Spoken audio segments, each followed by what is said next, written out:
ఏమండి, మీ అబ్బాయికి ఇంత జ్వరం వస్తే గందరగోళం అయిపోతావు. ఒకవేళ వాడికి ఏదన్నా కాస్త బిగుసుకు పెట్టి అన్నాడంటే డాక్టర్ దొరికితే డాక్టర్ని కూడా కొడదామనిపించింది నీకు. ఎందుకు? వాడు ఏదో అయిపోతున్నావు, నువ్వు చూడవేందని. అలాంటిది తన ప్రియమైన కుమారుని అలాగ కలువరి సిలువలో బలిగా అర్పించేశాడే, అలాగ అర్పించేశాడే. ఎంత ప్రేమించాడు మనల్ని. అంత ప్రేమించి తన ప్రియ కుమారుని, సొంత కుమారుని వెనుతీయని ఆయనతో పాటు సమస్తము మనకి ఎందుకు ఇవ్వడు అంటాడు. అంత కొడుకునే ఇచ్చినోడు ఇక నీకు ఏదన్నా తక్కువ చేస్తాడా? ఎందుకు నువ్వు అంత అల్ప విశ్వాసిగా ఉంటావు, అంత అజ్ఞానిగా ఉంటావు, అంత అవిశ్వాసిగా ఉంటావు? ఎందుకు?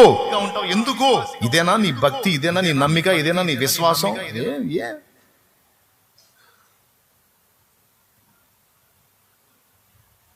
ఎందుకు అంత సందేహాల్లో బతుకుతావు?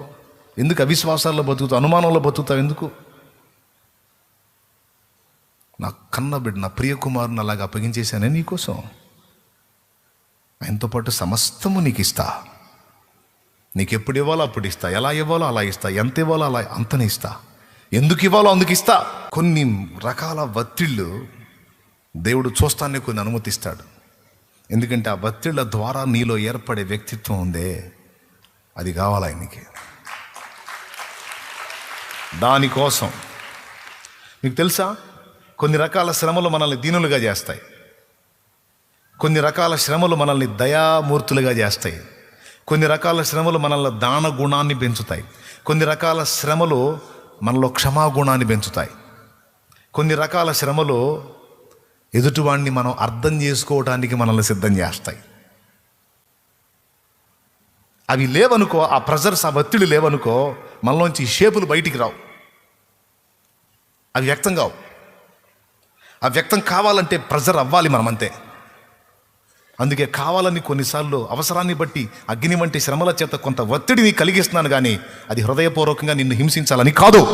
ఇది దేవుని వాక్కు.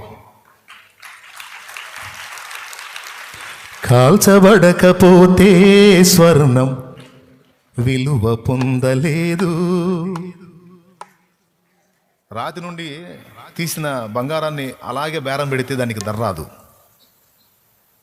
వజ్రాన్ని కొయ్యకపోతే దానికి విలువ రాదు. తెలుసా మీకు? వజ్రానికి కోతబడాలి, బంగారం కాల్చబడాలి. అందులో ఉన్న మస్టంతా పోయి మేలిమి తయారైతే దానికి ధర. దేవునికి మహిమ.